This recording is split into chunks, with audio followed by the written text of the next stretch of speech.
Le toit, le logement, le niveau de vie, c'est ce qu'on appelle le confort matériel. Mais la plupart des hommes politiques, des observateurs, des journalistes, des responsables, pensent que il va de soi et il suffit de rechercher ce confort matériel pour que cette recherche soit justifiée. Mais on ne sait pas pourquoi, on ne sait pas dire, parce qu'au fond on sait bien pourquoi, mais on ne sait pas dire pourquoi les individus doivent d'abord bénéficier d'un logement. Bien entendu qu'il faut militer pour l'obtention d'un logement pour le plus grand nombre et d'un emploi, bien entendu. Si on appelle tout cela, pour simplifier, le confort matériel, bien que l'expression soit un peu méprisante, alors que la recherche d'un logement et d'un emploi est en effet essentielle, digne et humaine. Et les politiques ont raison de se préoccuper de ça.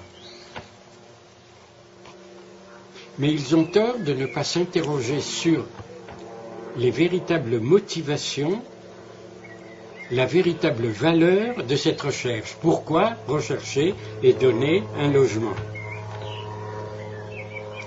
Je réponds d'une façon évidente et simple pour que les gens puissent vivre leur vie. Donc vivre heureux. Aucun politique ne se pose la question dans ces termes. Aucun, personne. Les politiques ne se posent la question que de savoir, a-t-on assez d'argent pour construire des logements et quelle sorte de logements et pour qui?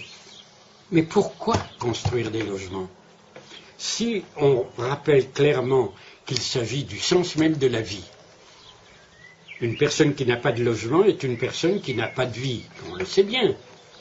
Les SDF n'ont pas de vie et notre société laisse des êtres humains, des citoyens, sans vie.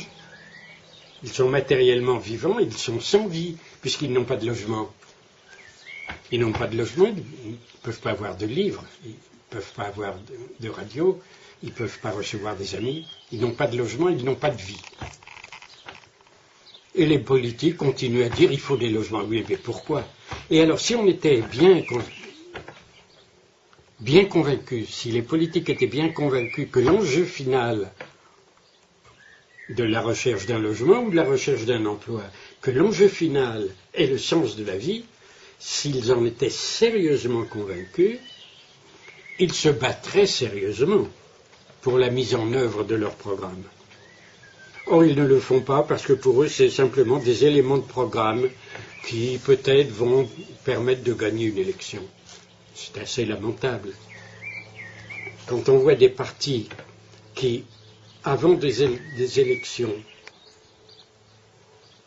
avouent ouvertement qu'ils sont en train de réfléchir à un programme pour réussir les élections, ce qui veut dire qu'ils n'avaient pas de programme avant et que leur parti est destiné seulement à gagner les élections, c'est une situation assez lamentable.